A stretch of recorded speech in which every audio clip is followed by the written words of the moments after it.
Hi folks, welcome back to the original church, and I just had to make this video. I'm actually working on a different video, but I had to stop that and make this video because there have been some other videos out there causing a bit of controversy and confusion, and people have been emailing me and saying, what do you think about this? What do you think about that? And I'm just not going to get into the debate because I don't do debate, but I had to make this video to say that you cannot proof text the church fathers. Now, there's videos out there basically made by well-meaning people, but who are not scholars. And they think that you can just quote the church fathers out of context to prove your point, whatever that is. But just like scripture, you can make the church fathers say anything you want if you're willing to take passages out of context, right? But more importantly, even if one or more church fathers actually do say and do mean what you want them to say, right? That does not mean that they speak for the tradition in general or for the church. It's the consensus of the church fathers that constitutes our tradition. And anything you want to claim that the church fathers said has to be part of the consensus. It has to be consistent with prior consensus of the church fathers. It has to be checked against the ecumenical councils, and it has to be checked against the trajectory of the development of doctrine and practice throughout the history of the early church. All that is to say, it can't be done by amateurs. Now look, not all the church fathers agreed about everything.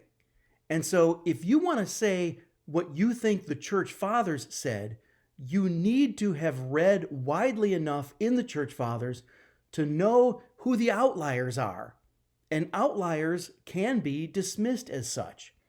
It's not like the Bible, right? We treat the Bible as inspired. In some way, however you view the Bible, we treat the Bible as inspired.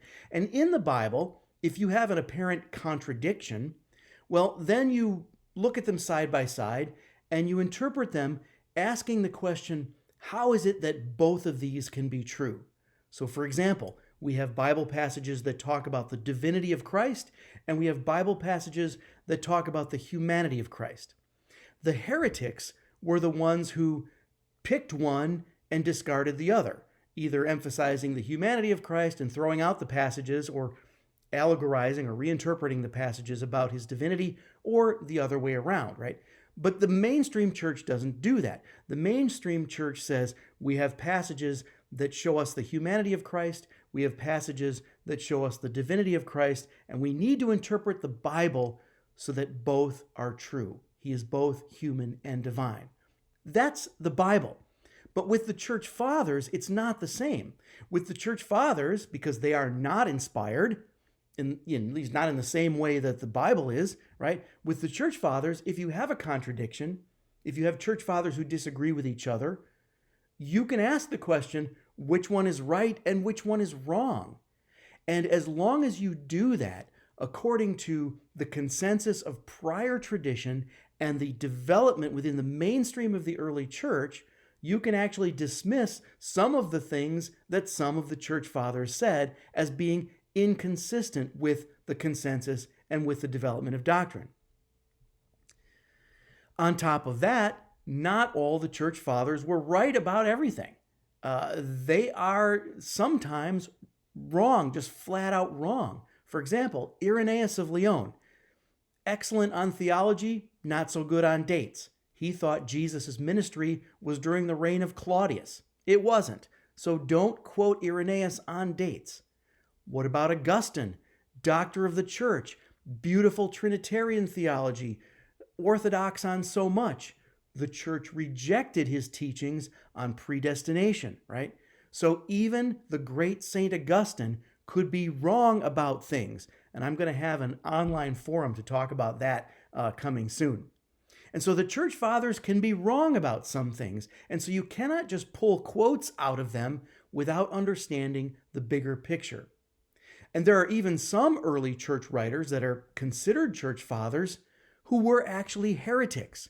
Case in point, Origen. I'm not going to get into it now, but Origen was a heretic. Another one would be Origen's student, Gregory the Wonder Worker, read him carefully. He's a modalist. So you will see that there are some people who treat some of these early writers as church fathers even when they shouldn't be. And so here's the bottom line. If you stumble on a video by someone who says they know what the church fathers taught, and they're going to give you quotes from the church fathers, ask yourself, who is this? Who's making this video? What are this person's credentials? Does this person teach at a legitimate institute of higher education? Does this person have a doctorate in patristics? Can this person read and check the original languages? Or are they only reading the church fathers in those free and very archaic English translations? If the answer to these questions is no, they don't and they can't, well, then you might want to take what they say with a grain of salt. And so at the end of the day, who can you trust? Well, me. I have a PhD in the history and theology of the early church and in biblical interpretation. I am a full professor at a legit institution where I teach church history and historical theology. You can trust Scott Hahn and all of the Steubenville guys. Scott Hahn is great. Brant Petrie, Michael Barber, John Bergsma. You can trust those guys. You can trust the Catholic Answers guys. Tim Staples, especially Tim and Trent Horn. You can trust Mike Aquilina. You can trust Matthew Leonard. Also, if you don't know about Dustin Quick and his video podcast called Holy Smokes, check him out. You can trust him. And of course, you can trust my hero, Bishop Barron. And Bishop Barron, if you ever watch this video, my only beef with you is you give Origen too much credit. But that's a video for another day as well. So look, this is one of those cases of don't try this at home, right? Don't believe the amateurs who tell you that just because they say they found something in the church fathers, that they automatically know what the church fathers said or believed or did or what our tradition is.